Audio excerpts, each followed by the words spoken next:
사도행전을 읽다 보면 바울은 항상 어딘가로 떠나는 존재로 그려집니다. 사도행전의 저자인 누가에게는 복음과 그 복음을 전하는 사도는 어떤 특정한 장소에 묶여 있거나 머무르지 않는다는 사실을 인식하고 있습니다. 누가에게 있어서 복음 선포자들은 항상 새로운 선교지를 향해 떠나는 존재였습니다.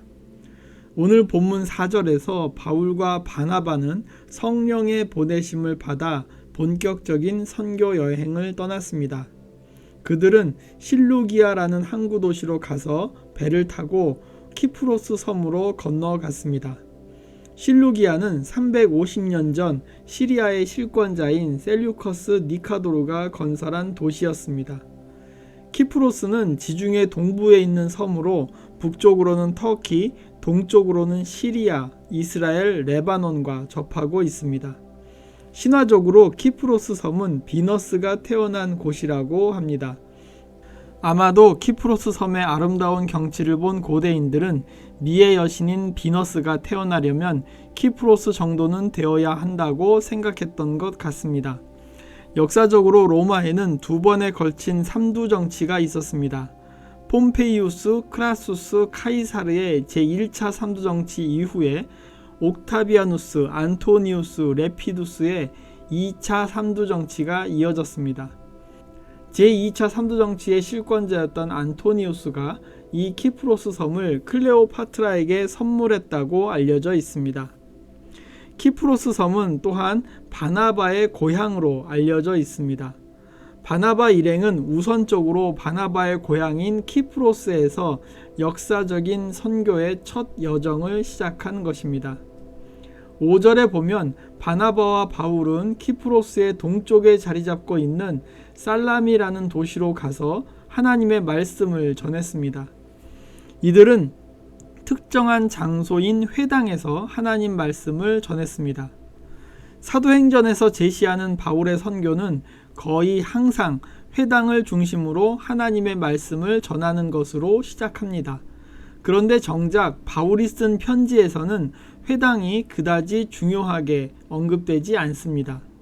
그렇기 때문에 사도행전에서 유독 회당을 강조하는 것은 사도행전 저자가 가지고 있는 선교 신학적인 입장 때문이라는 주장이 있습니다. 사도행전의 저자인 누가에 의하면 유대교의 전통을 진정으로 계승하고 이어받은 것은 기독교였습니다.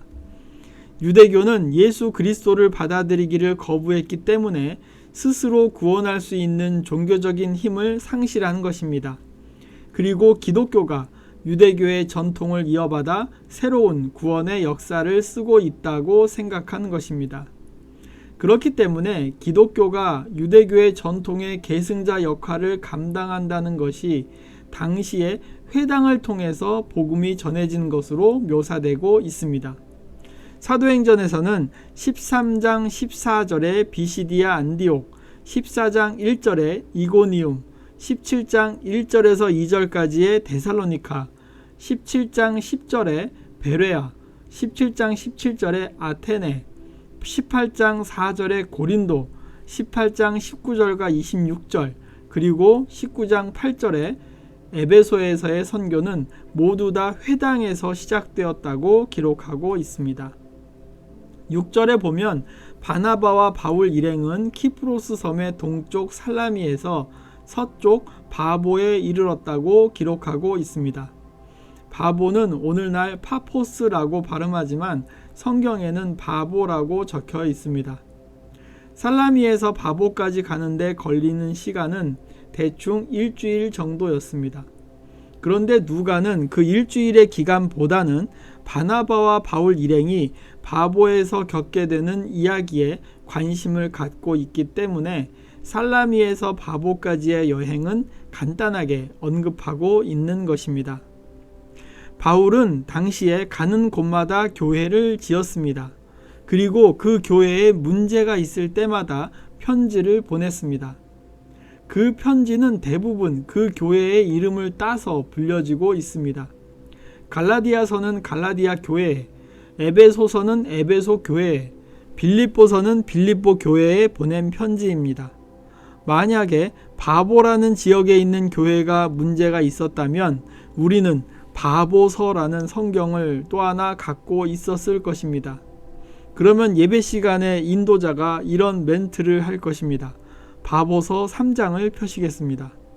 바보라는 발음은 한국어 발음상 그다지 좋은 어감이 아닙니다. 그래서 우리는 바울이 바보에 있는 교회에 편지를 보내지 않은 것을 감사하게 생각해야 할 것입니다. 발음과 이름에 대해서 오늘 본문은 한 가지 획기적인 변화를 소개하고 있습니다.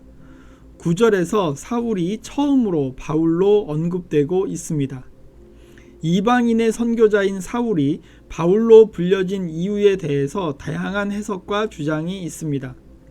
사울은 큰 자라는 의미이고 바울은 작은 자라는 의미라면서 이것이야말로 바울의 겸손함을 드러낸 것이라는 은혜로운 해석도 있습니다. 그런데 이것은 전혀 근거가 없는 해석입니다. 사울은 히브리식 표현이고 바울은 로마식 표현이라고 합니다.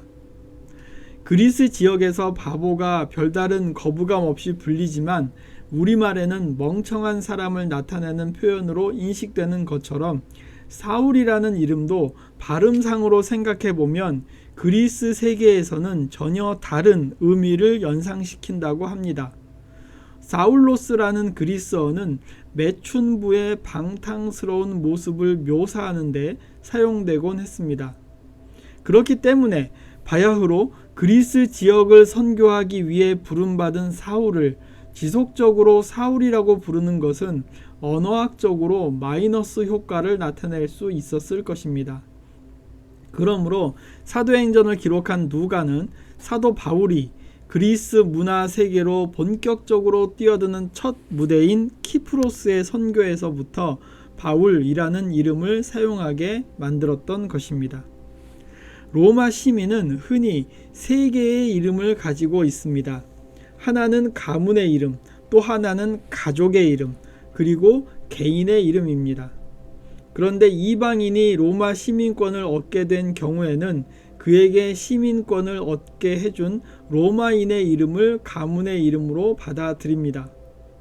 바울이라는 이름은 대부분의 경우에 가족의 이름으로 많이 사용되었습니다. 그런데 사도 바울의 경우에는 사울과 비슷한 발음으로 개명한 것이기 때문에 아마도 개인의 이름으로 사용되었을 것입니다. 이 경우 가문의 이름이나 가족의 이름이 무엇이었는지는 알 길이 없습니다. 13장 5절에서는 마가라 불리는 요한이라는 사람이 조수였다고 언급되어 있습니다.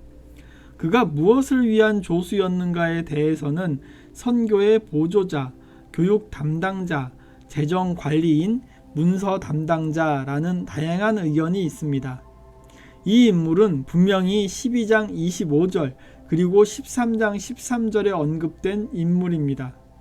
그리고 이후에 바나바와 바울이 결정적으로 갈라서는 데 중요한 위치를 차지하는 인물입니다. 결과적으로 이 인물은 초기 기독교의 역사 속에서 상당한 위치를 차지한 사람이었을 것이고 후에 마가복음을 기록한 사람이었다고 인식되기도 했습니다.